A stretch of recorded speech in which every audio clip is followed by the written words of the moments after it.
আমি এখানে এতক্ষণ বসে বসে আপনাদের যারা বক্তব্য রেখেছেন তাদের বক্তব্যগুলো আমি শুনছিলাম। এখানে বিভিন্ন মানুষ বক্তব্য রেখেছেন। কেউ বক্তব্য রেখেছেন যারা আপনজনকে এই জুলাই আন্দোলনের সময় অথবা বিগত 17 বছরের আন্দোলনের সময় হারিয়েছেন আপনজনকে। এখানে এমন মানুষ বক্তব্য রেখেছেন যারা বিগত 17 বছর স্বৈরাচার বিরোধী আন্দোলনে অথবা জুলাই আন্দোলনে অন্ধ হয়েছেন বা পঙ্গুত্ব বরণ করেছেন। আপনারা আপনাদের বক্তব্য রেখেছেন। আপনাদের মাধ্যমেও অনেকে বক্তব্য রেখেছে বা তাদের কথা বলেছে। কেউ কেউ বিভিন্ন রকম দরখাস্ত বা চিঠির মাধ্যমে তাদের বক্তব্য আমাকে উপস্থাপন করেছেন। সবার কথার মোটামুটিভাবে একটি মূল সারমর্ম যে আমরা বিভিন্নভাবে আত্মত্যাগ করেছি, আমাদের কেউ জীবন দিয়েছে আপনজন, কাজেই তার একটি মূল্যায়ন বা স্বীকৃতি আমরা চাই। প্রিয় শহীদ পরিবারের সদস্য, প্রিয় স্বৈরাচারের বিরোধী এবং জুলাই আন্দোলনের যোদ্ধাবৃন্দ, অবশ্যই এই মূল্যায়ন আপনাদের প্রাপ্য। তবে আমি যে চেয়ারটাতে বসেছিলাম ওই চেয়ারটাতে বসে আমি চিন্তা করছিলাম, আমি যদি এই মুহূর্তে আমার মাকে যদি জিজ্ঞেস করতে পারতাম, মা, গত 17 বছর আপনার উপরে যে মানসিক এবং শারীরিক নির্যাতন হয়েছে, আপনি কি চান আমি তার প্রতিশোধ নেই? কারণ সেই এক মিনিট আগে এখন আমাকে কথা বলতে দিতে হবে। 1 মিনিট আমার কথা শুনতে হবে, আপনাদের কথা আমি শুনেছি। আমি যদি আমার মাকে জিজ্ঞেস করতাম যে আপনি কি চান আপনার সাথে যে অবিচার অন্যায় হয়েছে তার প্রতিশোধ আমি নেই, কারণ সেই প্রতিশোধ নেবার ক্ষমতা আল্লাহ রাব্বুল আলামিন আমাকে দিয়েছেন। আমার মায়ের সন্তান হিসাবে আমি নিশ্চিত আমার মা আমাকে বলতেন, তোমার দায়িত্ব দেশের সকলকে ঐক্যবদ্ধ করে সামনে এগিয়ে যাওয়া, দেশকে সামনে নিয়ে যাওয়া। আমি যদি আমার ভাইটিকে জিজ্ঞেস করতে পারতাম যে তুমি কি চাও তোমার সাথে যে অন্যায় যে অবিচার হয়েছে, যেভাবে তোমাকে মৃত্যুর মুখে ঠেলে দেওয়া হয়েছে, যারা এর জন্য দায়ী তাদের বিরুদ্ধে আমি প্রতিশোধ নেই, কারণ সেই ক্ষমতা আল্লাহ আমাকে এখন দিয়েছেন। আমি নিশ্চিত দুভাই আমরা একসাথে বড় হয়েছি, তাকে আমি চিনি, তাকে আমি জানি, একই রক্ত আমাদের শরীরে প্রবাহিত। আমার ভাইটিও সেই একই উত্তর দিত যে উত্তরটি আমার মা আমাকে দিতেন। প্রিয় ভাই বোনেরা, আমি 17 বছর আগে যখন এই দেশ ছেড়ে চলে যেতে বাধ্য হয়েছিলাম, আমি কি অবস্থায় গেছিলাম সেই বিবরণে আমি যেতে চাই না। তবে যখন আমি চলে যাই তখন আমার বহু সহকর্মীকে আমি দেখে গিয়েছিলাম। 17 বছর পরে যখন দেশে ফিরে আসার সৌভাগ্য হয়েছে, আমি ফিরে এসে আমার অনেক সহকর্মীকে পাইনি। আমি জুলাই আন্দোলনের আগেও আমার বহু সহকর্মীকে দেখেছিলাম। ছাত্রদল সহ, আমার বিএনপি সহ আমার দলের বহু নেতাকর্মী, বহু সহকর্মীকে দেখেছিলাম, যাদেরকে 5ই আগস্টের পরে আমি আর পাইনি, কারণ তারা পৃথিবীতে নেই, তারা পৃথিবী চলে গিয়েছেন। আমি 17 বছর আগে যখন এই দেশ ছেড়ে চলে গিয়েছিলাম বাধ্য হয়ে, তখন আমার বহু সহকর্মীকে দেখে গিয়েছিলাম সুস্থ সবল এক তরুণ যুবক। 17 বছর পরে যখন ফিরে এসেছি, তাকে আমি দেখেছি তার কোনো অঙ্গহানি হয়েছে, শারীরিকভাবে ক্ষতিগ্রস্ত হয়েছে। একই ঘটনা ঘটেছে 5ই আগস্টের আগে এবং পরে। প্রিয় সকল উপস্থিতিবৃন্দ, জুলাই শহীদ পরিবারের সদস্যবৃন্দ, জুলাই যোদ্ধাবৃন্দ, স্বৈরাচারের বিরোধী আন্দোলনের সকল যোদ্ধাবৃন্দ যারা এখানে উপস্থিত আছেন, দেখুন, আপনি যখন স্বৈরাচারের বিরুদ্ধে জুলাই আন্দোলনের আগে, বিগত এক যুগে এবং জুলাই আন্দোলনের সময় মাঠে নেমেছিলেন, আপনার উদ্দেশ্য, লক্ষ্য কি ছিল? আপনার উদ্দেশ্য ছিল এই দেশ, এই দেশের জনগণ, এই দেশের মাটি, এই দেশকে এমন একটি দেশে রূপান্তর করা যেখানে মানুষ তার অধিকার, তার যোগ্যতা সবকিছু নিয়ে সম্মানের সঙ্গে বেঁচে থাকবে। এই দেশের মানুষ নিরাপদে চলবে, তার যোগ্যতা অনুযায়ী তার প্রাপ্য সম্মান সে পাবে, তার ন্যায্য অধিকার সে পাবে। এর ভিতরে অনেকগুলো বিষয় আছে। অবশ্যই আপনারা যেই ত্যাগ স্বীকার করেছেন তার মূল্যায়নও দেওয়া এই দেশ এবং এই জাতির অবশ্যই একটি দায়িত্ব, গুরুত্বপূর্ণ বলে আমি বিশ্বাস করি। কিন্তু একই সাথে যে মানুষটিকে, পরিবারের যে সদস্যটিকে আমরা হারিয়েছি, তার লক্ষ্য উদ্দেশ্য কি ছিল? তার লক্ষ্য উদ্দেশ্য ছিল এই দেশের মানুষের ভাগ্যের পরিবর্তন, এই দেশের ভাগ্যের পরিবর্তন। আপনি নিজে যে চোখ হারিয়েছেন বা কোনো অঙ্গহানি হয়েছে, এই দেশকে স্বৈরাচার মুক্ত করতে গিয়ে, এই দেশের মানুষের অধিকারকে প্রতিষ্ঠিত গিয়ে আপনার নিজের লক্ষ্য বা উদ্দেশ্য কি ছিল? আপনার লক্ষ্য উদ্দেশ্য তো ছিল এই দেশ, এই দেশের মানুষের। তাহলে এখন যখন একটি পরিবর্তন হয়েছে, এখন যখন এই দেশের মানুষ স্বৈরাচার মুক্ত একটি দেশকে প্রতিষ্ঠিত করতে পেরেছে, তাহলে যে জন্য আপনি সেদিন নিজের জীবন বাজি রেখে রাজপথে এসেছিলেন, যে জন্য সেদিন আপনাকে দেখে উদ্বুদ্ধ হয়ে এই দেশের লক্ষ কোটি জনতা দলমত নির্বিশেষে, রাজনৈতিক নিরপেক্ষ জনতা সেদিন যে নেমে এসেছিল, সেই নেমে আসাটাকে কেন আমরা শ্রদ্ধার সঙ্গে গ্রহণ করব না? প্রিয় ভাই বোনেরা, আমি সকল সময় বলে থাকি, 5ই আগস্ট যে অর্জন আমরা করেছি, এই অর্জন কোনো একক ব্যক্তি, কোনো একক রাজনৈতিক দলের অর্জন নয়, বরং এই অর্জন দল মত নির্বিশেষে বাংলাদেশের প্রত্যেকটি গণতন্ত্রকামী, প্রত্যেকটি শান্তিপ্রিয় মানুষের এটি অর্জন। এই অর্জন করতে গিয়ে আপনাদের যারা উপরে বসে আছেন, এ পাশে যারা বসে আছেন আমার হাতের ডান দিকে, তারা হয়তো দেখতে পাচ্ছেন, নিচে যারা বসে আছেন তারা প্রত্যেকে যদি আপনাদের ডান দিকে তাকান, দেখবেন একটি ব্যানার আছে, ব্যানারে লেখা আছে জুলাইয়ে শহীদ হওয়া সর্বকনিষ্ঠ ফুলগুলো। জাতিসংঘের হিসাব অনুযায়ী 65 জন শিশু সেদিন শহীদ হয়েছিল। এই বাচ্চাগুলো শহীদ হয়েছিল, তাদের কি কোনো অপরাধ ছিল? তাদের অপরাধ ছিল না। কিন্তু দেশকে স্বৈরাচার মুক্ত করতে গিয়ে যেভাবেই হোক এই শিশুগুলো সেদিন জীবন দিয়েছে। এইরকম এখানে স্বরাষ্ট্রমন্ত্রী উল্লেখ করে গিয়েছেন যে জাতিসংঘের হিসাবে প্রায় 1400 মানুষ সেদিন শহীদ হয়েছিলেন।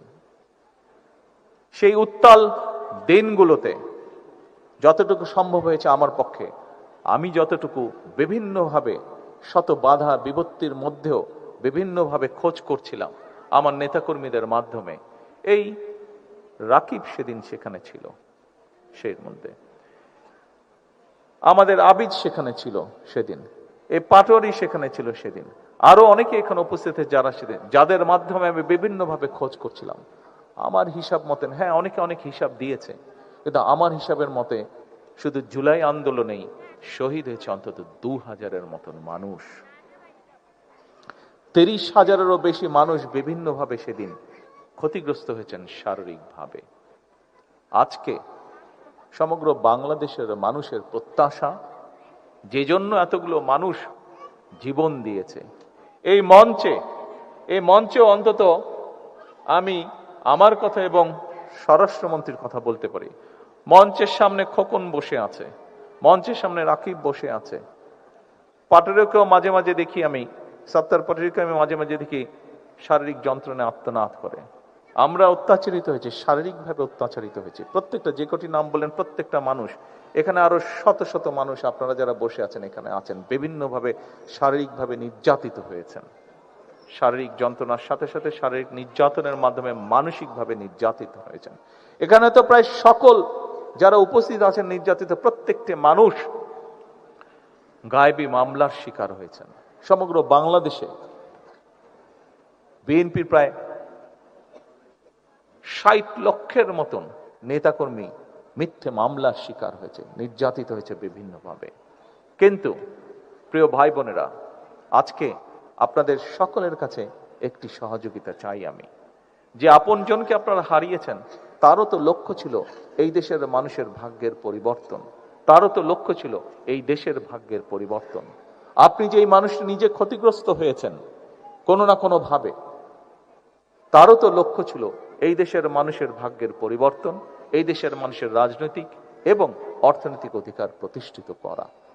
আসুন, আমি প্রথমেই বলেছি, রাষ্ট্র, দেশ তার যথাসাধ্য দিয়ে আপনাদেরকে মূল্যায়নের চেষ্টা করবে, আপনাদের আত্মত্যাগকে মূল্যায়ন করবে। কিন্তু একই সাথে আপনাদের আত্মত্যাগকে যেরকম মূল্যায়ন করবে, আপনাদের বিরুদ্ধে যে অন্যায় হয়েছে, আপনাদের বিরুদ্ধে যে অন্যায় হয়েছে, যেভাবে আপনার আপনজনকে হত্যা করা হয়েছে, অবশ্যই তার জন্য যারা দায়ী তাদেরও বিচার হবে এই দেশের আইন অনুযায়ী। তবে, এবং আপনারা দেখেছেন এখানে এই মঞ্চ থেকে আপনাদের জানা আছে, তারপরেও আপনাদেরকে স্মরণ করে দেওয়ার জন্য স্বরাষ্ট্রমন্ত্রী উনি উল্লেখ করেছেন এরই ভিতরে কতগুলো বিচার কার্য সম্পন্ন হয়েছে, লোয়ার কোর্টে বিচার কার্য সম্পন্ন হয়েছে। তবে যে কথাটি আমি আপনাদের সকলের উদ্দেশ্যে বলতে চাই, আপনাদের মাধ্যমে সমগ্র বাংলাদেশে শুধু আমার দলেরই নয়, অন্যান্য আরো রাজনৈতিক দল এবং একই সাথে যে সকল অরাজনৈতিক ব্যক্তি যারা 5ই আগস্টকে সফল করেছিলেন, তাদের সকলের কাছে বলতে চাই যে আসুন, আমাদের প্রতি স্বৈরাচার যেমন, বাংলাদেশের লক্ষ কোটি মানুষের প্রতি স্বৈরাচার যেমন অবিচার করেছিল, আমরা বিচারের নামে কারো প্রতি যেন অবিচার না হয় সে বিষয়টিতেও আমাদের সচেতন থাকতে হবে। কারণ যে আপনজনকে আপনি হারিয়েছেন, সে যদি দেখতে পারে আজকে যে তার বিচারের, তার প্রতি যে অন্যায় হয়েছে, সেই অন্যায়ের যে বিচার সেটি করতে গিয়ে আমরা অবিচার করে ফেলেছি, নিশ্চয়ই সেই মানুষটি ওপার থেকে নিশ্চয়ই শান্তি পাবে না। সেই জন্য অবশ্যই আমাদেরকে খেয়াল রাখতে হবে যে আইন অনুযায়ী, আইনে যে সকল নিয়ম করা হচ্ছে সবগুলো বজায় রেখে, দরকার হলে আমরা একটু সময় নেব, কিন্তু যে অন্যায়কারী, যে হত্যাকারী, তার যাতে সঠিক বিচার হয়। সেই জন্য আমি জানি এখানে মা উপস্থিত আছেন, উনি দেখেছেন কিভাবে তার সন্তানকে পুড়িয়ে হত্যা করা হয়েছে। এখানে মা উপস্থিত আছেন, উনি দেখেছেন কিভাবে তার সন্তানকে গুলি করে হত্যা করা হয়েছে। এখানে ভাই উপস্থিত আছে, সে দেখেছে কিভাবে তার ভাইকে গুলি করে হত্যা করা হয়েছে। আপনাদের এই কষ্টের বিপরীতে শুধু একটি কথাই আমি বলতে চাই, দেখুন, আপনাদের যে কষ্ট, সেই কষ্টটি আমিও বুঝি, অনুভব করতে পারি। যে শারীরিকভাবে নির্যাতিত হয়েছেন, যেই নির্যাতনের কষ্ট আপনাদেরকে এখনো স্বৈরাচারের সময় থেকে শুরু করে 5ই আগস্টে, জুলাই আন্দোলনে অনেকেই, বহু হাজারো লক্ষ মানুষ শারীরিক নির্যাতনের শিকার হয়েছেন। সেই নির্যাতনের যে কষ্ট আপনাদেরকে এখনো ভোগ করে বেড়াতে হচ্ছে, সেরকম শারীরিক কষ্ট বলুন, মানসিক কষ্ট বলুন, প্রত্যেকটি কিন্তু আমাকেও ব্যক্তি হিসাবে ভোগ করতে হচ্ছে বা আমাকেও বয়ে বেড়াতে হচ্ছে।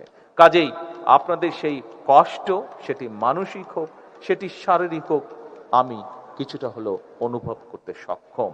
কিন্তু যে কথাটি বলেছি, আসুন, আমরা যাদেরকে হারিয়েছি, আপনারা যারা কষ্টে শিকার ভোগ করেছেন, যন্ত্রণা শিকার ভোগ করছেন, প্রত্যেকেই আমাদের লক্ষ্য ছিল, প্রত্যেকেরই লক্ষ্য ছিল এই দেশ, এই দেশের মানুষ, এই দেশের মাটি, অর্থাৎ মানুষের ভাগ্যের পরিবর্তন, দেশের ভাগ্যের পরিবর্তন। আজ আমাদের হাতে সেই সুযোগটি এসেছে। আমরা চাই না জাতিকে দ্বিধা বিভক্ত করে সামনে এগিয়ে যেতে, কারণ জাতিকে বিভক্ত করে দেশকে কখনো সামনে নেওয়া যায় না। দেশকে সামনে একমাত্র তখনই নেওয়া সম্ভব যদি আমরা সমগ্র জাতিকে ঐক্যবদ্ধ করতে পারি। কাজেই আজকে আসুন, ত্যাগ সেই করতে পারে যার ত্যাগ করার মতন শক্তি এবং সাহস আছে। বাংলাদেশ জাতীয়তাবাদী দল, শহীদ রাষ্ট্রপতি জিয়ার দল, দেশনেত্রী বেগম খালেদা জিয়ার দল বাংলাদেশের অস্তিত্বে যারা বিশ্বাস করে, বাংলাদেশের গণতন্ত্রে যারা বিশ্বাস করে, আমি একজন রাজনৈতিক কর্মী হিসাবে বিশ্বাস করি এইরকম প্রত্যেকটি মানুষের সেই সাহস এবং সেই শক্তি আছে, যার বলে আমরা ক্ষমতা রাখি যে দেশকে ঐক্যবদ্ধ করার, যার বলে আমরা সেই শক্তি রাখি দেশকে ঐক্যবদ্ধ রাখার। আসুন, আমাদের মূল লক্ষ্য, আমাদের মূল উদ্দেশ্য আমি না, আমাদের মূল উদ্দেশ্য হচ্ছে আমরা, আমাদের মূল উদ্দেশ্য হচ্ছে দেশ, আমাদের মূল লক্ষ্য হচ্ছে দেশের জনগণ। অবশ্যই ত্যাগের মূল্যায়ন হবে, কিন্তু তার অর্থ এই নয় যে আরেকজনকে আমরা বঞ্চিত রেখে আমাদেরকে মূল্যায়ন করব। বরং আজকে সময় এসেছে আমরা দেশকে কি দিতে পারি, আজকে সময় এসেছে আমরা দেশের জন্য কি করতে পারি।